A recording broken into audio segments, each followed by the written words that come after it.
Elderly apartment residents who have been told they have to be out in 30 days are not leaving without a fight. They're organizing and hoping to get the attention of elected officials. Deanna, this is your 7th investigation of the nonprofit that operates this enriched housing program. Yeah.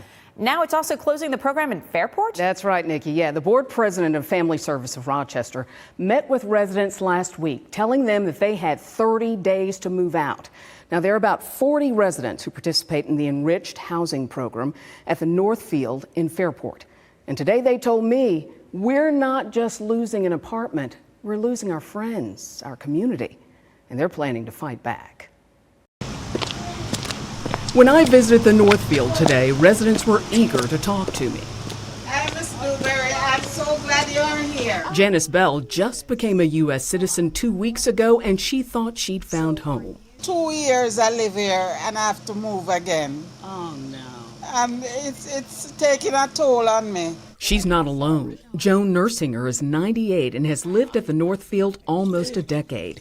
And she says the staff and folks who live here are like family. It looks like you're really close to the people here. Oh, yes, I love them all. I've been here for 8 years. That's the only thing. We're not losing the place, we're losing our friends. That's exactly right. right. She and about 40 other residents here at the Northfield are participants in the Enriched Housing Program, which provides support services that allow elderly and disabled residents to continue to live independently. In a letter to staff members, leaders of Family Service of Rochester said, please be assured that the program will remain open until every resident has been safely and appropriately transitioned to another community. But the message was different at the meeting when residents learned that they were being forced out. News 10 NBC obtained an audio recording. When residents asked for 120 days to move out, as allowed by law, the board president said, the bottom line is there won't be money to pay the electric bill. She went on to explain, the issue here is that the level of service and the cost of the building exceed the rents that we receive from the individuals who live here. Family Service of Rochester also closed its enriched housing programs at Danforth and Hudson Ridge Towers, as well as Jonathan Child, forcing many to relocate.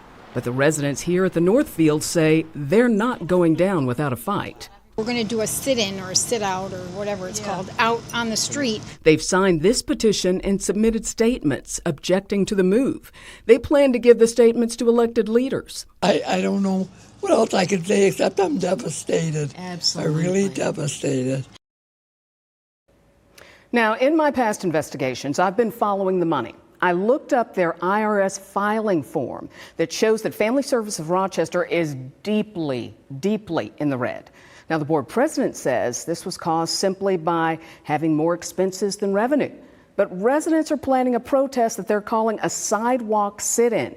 Now, Nikki, they told me they plan to bring their wheelchairs, their walkers. They plan to line up all along 250 this Wednesday. And of course, we'll be there to cover it. And then when they're saying, these are our friends, not just our roommates. That was devastating. Yes. To realize that this is much more than an apartment. It's a community. It is. Dee, thank you for following this story. Sure.